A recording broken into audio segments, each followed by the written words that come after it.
नमस्कार दोस्तों, हिंदी मंजूषा चैनल पर आपका स्वागत है। चलते हैं कहानी मंच की ओर। आज मार्मिक कहानी आपके सामने पेश कर रही हूँ, जिसका शीर्षक है किराए की माँ, रेंट ए मॉम। कहानी शुरू करती हूँ। बेंगलोर की रात पूरे शबाब पर थी। लाइटों की चकाचौंध में नहाया हुआ बेंगलोर शहर कभी सोता नहीं था। एमजी रोड की भीड़, कॉमर्शियल स्ट्रीट की रौनक, मंगला कैफ़े में गूंजती हंसी मजाक की आवाज़ें, सब कुछ था बेंगलोर शहर में। पर 14वीं मंजिल पर बनी उस शानदार कॉर्नर ऑफिस में बैठी आर्या कपूर के लिए ये शहर हमेशा से ही सूना रहा। वो अपनी रिवॉल्विंग चेयर पर बैठी खिड़की के बाहर देख रही थी। नीचे सड़क पर गाड़ियों की लाइटें चमकीली लकीर की तरह बह रही थी। उसकी टेबल पर दुनिया की सबसे महंगी कॉफ़ी मशीन रखी थी। आसपास कांच की दीवारें थी जिन पर अक्षरों में लिखा था कनेक्टिंग सोल्स, सोल्स कनेक्ट। लेकिन खुद आर्या की आत्मा सालों से किसी से कनेक्ट नहीं हुई थी। उसने फ़ोन की स्क्रीन को छुआ। वॉलपेपर पर एक पुरानी तस्वीर थी। एक औरत अपनी 7 साल की बच्ची को गोद में लिए हंस रही थी। वो औरत उसकी माँ थी। वो बच्ची, हाँ, वो आर्या ही थी। उस तस्वीर के बाद की यादें सिर्फ धुंधली हैं। एक कार एक्सीडेंट, अस्पताल की सफ़ेद दीवारें, पापा का रोना, फिर एक बड़ा सा सूना घर। मैम मैम, आर्या की आवाज़ ने उसे वर्तमान में खींच लिया। आपकी तबीयत ठीक नहीं लग रही, क्या कल की मीटिंग रीशेड्यूल कर दूं? नहीं, मैं बिल्कुल ठीक हूँ, आर्या ने बिना पलटे कहा। फिर उसकी नज़र अपने फ़ोन पर आए एक नोटिफिकेशन पर पड़ी। एक नया ऐप, रेंट ए मॉम, क्योंकि हर किसी को एक माँ चाहिए। टैग लाइन ने जैसे उसके सीने को हिला दिया। रिया, ये ऐप रेंट ए मॉम, क्या ये सही चल रहा है? रिया ने उत्साह से कहा, हाँ मैम, अभी पिछले हफ्ते लॉन्च हुआ है। लोग अकेलेपन से बचने के लिए बुज़ुर्ग महिलाओं को किराए पर रख लेते हैं। कोई घंटे भर के लिए, कोई पूरे दिन के लिए। वो उनके साथ खाना खाती हैं, बातें करती हैं, कभी कभी तो डांट भी लगाती हैं, बिल्कुल असली माँ की तरह। असली माँ की तरह? आर्या ने धीरे से दोहराया। उसकी उंगलियां फ़ोन स्क्रीन पर थिरकी। मेरे लिए एक बुक करो किसी बुज़ुर्ग महिला को, जो अच्छा खाना बना सके, जो गर्म रोटी सेंक सके, जो ज़रूरत पड़ने पर मुझे थोड़ा डांट भी सके। रिया कुछ पल चुप रही। इतने सालों में पहली बार उसने अपनी बॉस आर्या की आवाज़ में कमज़ोरी सुनी थी। जी मैम, कल शाम 7 बजे के लिए। अगली शाम ठीक 7 बजे आर्या के पेंट हाउस की डोर बेल बजी। आर्या ने घबराई हुई सांस ली। उसने आईने में खुद को देखा, एक सफल बिजनेस वुमन, पर आंखों के नीचे काले घेरे, चेहरे पर एक अजीब सी बेचैनी। उसने दरवाज़ा खोला। सामने सफ़ेद सूती साड़ी पहने, माथे पर बड़ी लाल बिंदी लगाए, हल्की सफ़ेद होती लटों को जूड़े में बांधे एक महिला खड़ी थी। उम्र कोई 58-60 के आसपास रही होगी। चेहरे पर झुर्रियाँ थी, पर आंखों में एक अजीब सी चमक और गहराई थी, जैसे उन्होंने ज़िंदगी को बहुत करीब से देखा हो। नमस्ते बेटा, मैं शोभा देशमुख हूँ। उन्होंने हाथ जोड़े। उनकी आवाज़ में एक अजीब सी गर्माहट थी। ऐप पर तुम्हारी प्रोफाइल पड़ी थी, लिखा था एक ऐसी माँ चाहिए जो गर्म खाना बनाए, बिना मतलब की बातों पर डांटे। तो सोचा चलो देखते हैं कौन है ये लड़की जो डांट खाना चाहती है। आर्या हल्की सी मुस्कुराई। अंदर आइए ना। शोभा जी ने जूते बाहर उतारे और अंदर आ गई। उन्होंने चारों तरफ नज़र घुमाई। बड़ा सा हॉल, इटालियन मार्बल का फर्श, दीवारों पर बड़ी बड़ी पेंटिंग्स, कांच की दीवार जिसके पास बेंगलोर का सिटी स्केप दिखता था। घर में एक अजीब सी खामोशी, कोई पौधा नहीं, कोई फैमिली फ़ोटो नहीं, बस एक महंगी सजावट और सन्नाटा। बहुत बड़ा घर है, शोभा जी बोली, पर सूना है। वक्त नहीं मिलता सजाने का। घर पैसे से नहीं सजता बच्चा, घर लोगों से सजता है। चल रसोई दिखा, आज तुझे मेथी के परांठे खिलाऊंगी। आपको कैसे पता कि मुझे मेथी के परांठे पसंद हैं? शोभा जी ने आर्या की तरफ देखा। उनकी आंखों में गहरी समझ थी। तेरी प्रोफाइल में नहीं लिखा था, तेरी आंखों में लिखा है। आर्या को लगा जैसे कोई उसकी आत्मा तक पहुंच गया है। वो बिना कुछ बोले शोभा जी को रसोई में ले गई। अगले 1.5 घंटे जादू की तरह बीते। शोभा जी ने आर्या से प्याज कटवाई, आटा गूंथने को कहा, बीच बीच में फटकार भी लगाई। अरे इतना मोटा मोटा प्याज काटेगी तो पराठे में कैसे पकेगा, छोटा काट। आर्या को ये डांट अजीब तरीके से भली लग रही थी। जब वो दोनों साथ बैठकर खाना खाने लगी तो शोभा जी ने आर्या की थाली में एक पराठा और रख दिया। सिर्फ सलाद खाकर शरीर नहीं चलेगा, लेकिन मैं डाइट पर हूँ। डाइट तब अच्छी लगती है जब कोई प्यार से खिलाए, चुपचाप खा ले। आर्या ने पराठा खाया, मुंह में स्वाद घुला, साथ ही आंखों में आंसू भी। उसे याद आया बचपन में माँ उसे खिलाती थी, वही स्वाद, वही प्यार। क्या ये संभव था कि एक अजनबी औरत के हाथ का खाना बिल्कुल माँ जैसा लगे। जब शोभा जी जाने लगी तो आर्या ने कहा, क्या आप कल फिर आएंगी? रोज़ मैं पूरे महीने की बुकिंग कर देती हूँ। आ जाऊंगी, पर एक शर्त पर, जितना पैसा देना है दे, लेकिन मुझे आप नहीं तुम कहकर बुलाना। माँ को आप नहीं कहते और वे मुस्कुरा कर चली गई। आर्या देर तक दरवाजे पर खड़ी रही। उस रात वो सालों में पहली बार पेट भरकर सोई। ये सिलसिला हफ्तों चला। शोभा जी रोज़ आती, कभी सुबह जल्दी, कभी शाम को। वो आर्या के लिए खाना बनाती, उसके साथ खाती, पुरानी कहानियाँ सुनाती। आर्या को पता चला कि शोभा के पति आर्मी में थे, शहीद हो गए। उनकी एक बेटी थी, प्राची। प्राची दीदी कहाँ है? एक दिन आर्या ने पूछा। शोभा जी का चेहरा उतर गया, उनकी आंखों में पुराना दर्द तैर गया। वो अब नहीं रही। क्या हुआ था? Cancer, cervical cancer. 20 साल की थी, पूरी जिंदगी पड़ी थी, 2 महीने में सब खत्म। शोभा जी की आवाज़ भर्रा गई। उसके जाने के बाद मैं अकेली हो गई। पति पहले ही गुजर चुके थे, बस ये रेंटे मॉम वालों ने मुझे ढूंढ निकाला। कहा, आप माँ बनकर तो देखिए, शायद आपका दर्द कम हो जाए। आर्या ने शोभा जी का हाथ पकड़ लिया। मुझे माफ़ कीजिए, मुझे नहीं पूछना चाहिए था।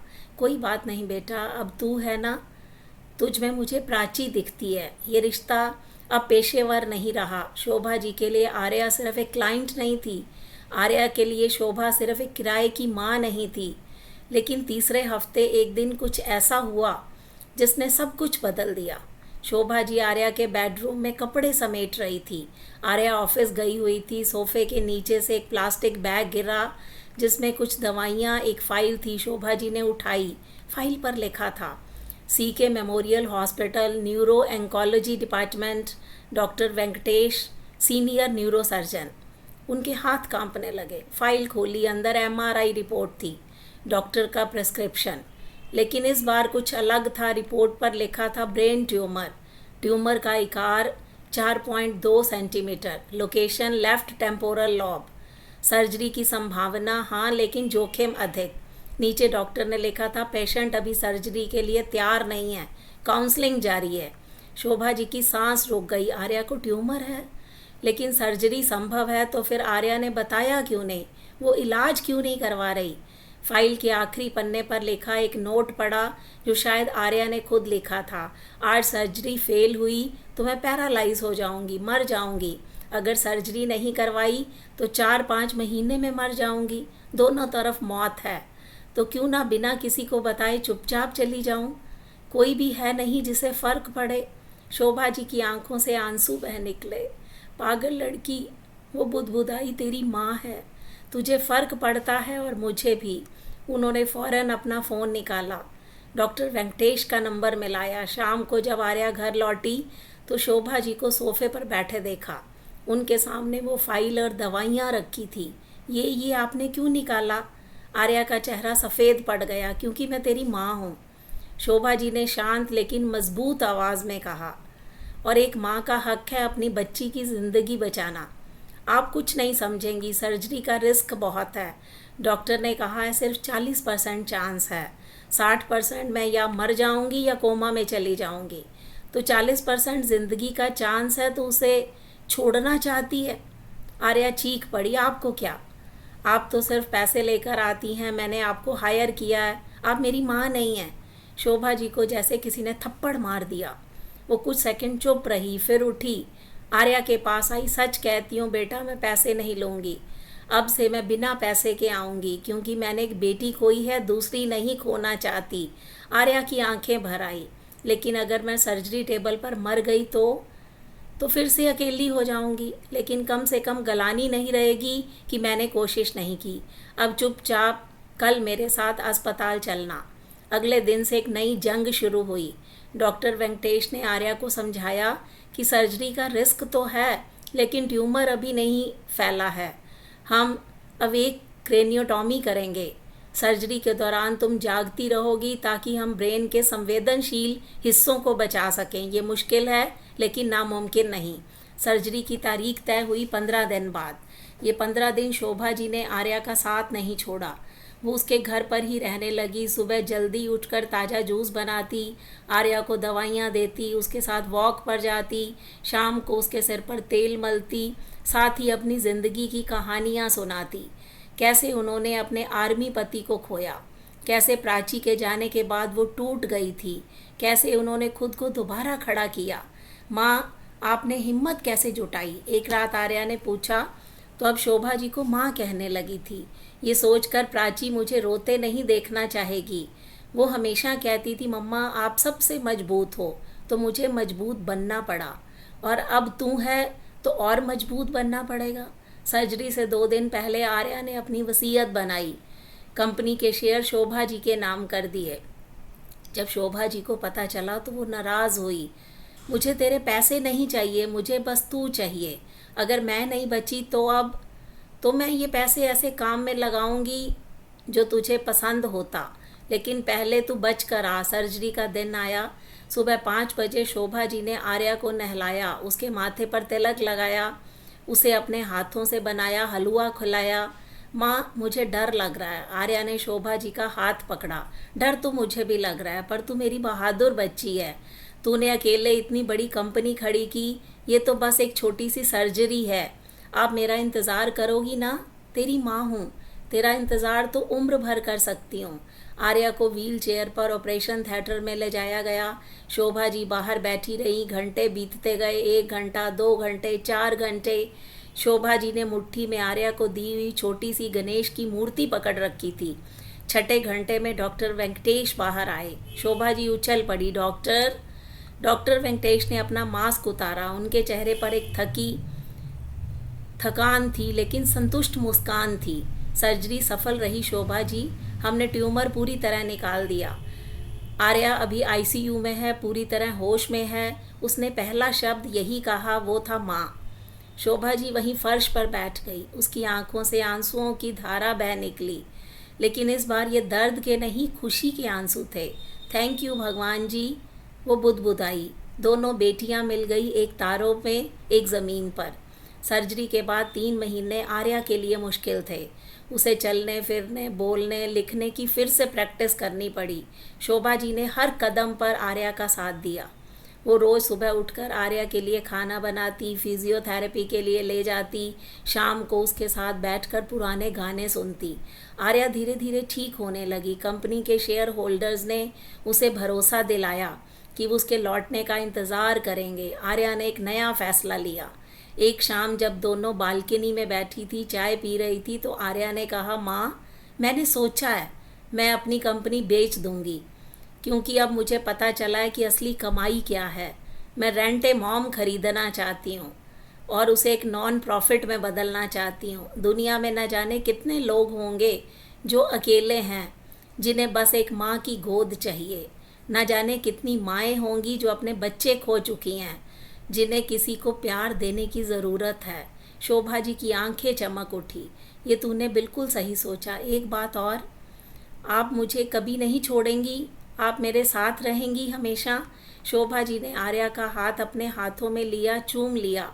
अब तो मैं तुझे भगाऊंगी, तब भी नहीं जाऊंगी। 6 महीने बाद बेंगलोर के इंदिरा नगर में एक बड़े हॉल में एक इवेंट चल रहा था। स्टेज पर बैनर लगा था, ममता, एक नई पहल। हॉल खचाखच भरा था। दर्जनों बुजुर्ग महिलाएं थी, दर्जनों युवा लड़के लड़कियां थी। सबके चेहरे पर एक अलग उम्मीद थी। स्टेज पर आर्या आई। पहले से बिल्कुल अलग दिखाई दे रही थी। चेहरे पर चमक, आंखों में संतोष। पीछे शोभा जी खड़ी थी, उनके चेहरे पर गर्व की मुस्कान। दोस्तों, आर्या ने माइक संभाला। 1 साल पहले मैंने rent a mom app download किया था, एक माँ किराए पर लेने के लिए, लेकिन उस ऐप ने मुझे वो दिया जो दुनिया की कोई रकम नहीं दे सकती, एक परिवार। आज मैं इस ऐप को रीलॉन्च कर रही हूँ एक नए मिशन के साथ। अब ये सिर्फ एक बिजनेस नहीं, एक आंदोलन है। इसका नाम है ममता। तालियों की गड़गड़ाहट से हॉल गूंज उठा। इसके तहत हर वो बुज़ुर्ग माँ अपना बच्चा खो चुकी है, हर वो इंसान जो अपनी माँ से दूर है, उन्हें जोड़ा जाएगा। और हाँ, जो लोग गंभीर बीमारियों से जूझ रहे हैं, उनके लिए सेवा बिल्कुल मुफ्त होगी, क्योंकि मैंने सीखा है जब आप अकेले लड़ते हो तो हार का डर रहता है, लेकिन जब एक माँ आपके साथ खड़ी हो तो मौत भी हार जाती है। शोभा जी स्टेज पर आई, आर्या को गले लगा लिया। मुझे इस बच्ची पर गर्व है, उन्होंने कहा। इसने मुझे सिखाया है कि माँ का प्यार खून से नहीं, दिल से होता है। उस दिन के बाद ममता तेजी से बढ़ने लगी। देश भर से हजारों बुजुर्ग महिलाएं, अकेले लोग इससे जुड़े। अस्पतालों में, वृद्ध आश्रमों में, कैंसर वार्डों में, हर जगह ममता के वॉलंटियर्स पहुंचने लगे। आर्या और शोभा हर शाम अपनी बालकनी में बैठकर चाय पीती, हंसती, कभी कभी प्राची और आर्या की माँ को याद करके भावुक भी हो जाती। लेकिन उनका अकेलापन खत्म हो चुका था। उनका घर सूना नहीं था, अब उनका घर खुशियों और प्यार से भरा हुआ था, क्योंकि प्यार कभी किराए का नहीं होता। और माँ तो हमेशा अपनी होती है, चाहे वो खून से हो या दिल से। ये कहानी दोस्तों सिर्फ आर्या और शोभा की नहीं है, ये कहानी हर उस इंसान की है जिसने कभी खुद को अकेला महसूस किया है। ये कहानी उन माँओं की है जिन्होंने बच्चे खोए, उन बच्चों की है जो बिना माँ के बड़े हुए। ये कहानी है इस बात की कि रिश्ते खून से नहीं, दिल से बनते हैं। और सबसे बड़ी बात दोस्तों, ये कहानी है उम्मीद की। तो ये थी कहानी दोस्तों, किराए की माँ, रेंट ए मॉम। ये कहानी आपको कैसी लगी, इस पर अपनी प्रतिक्रिया दीजिए।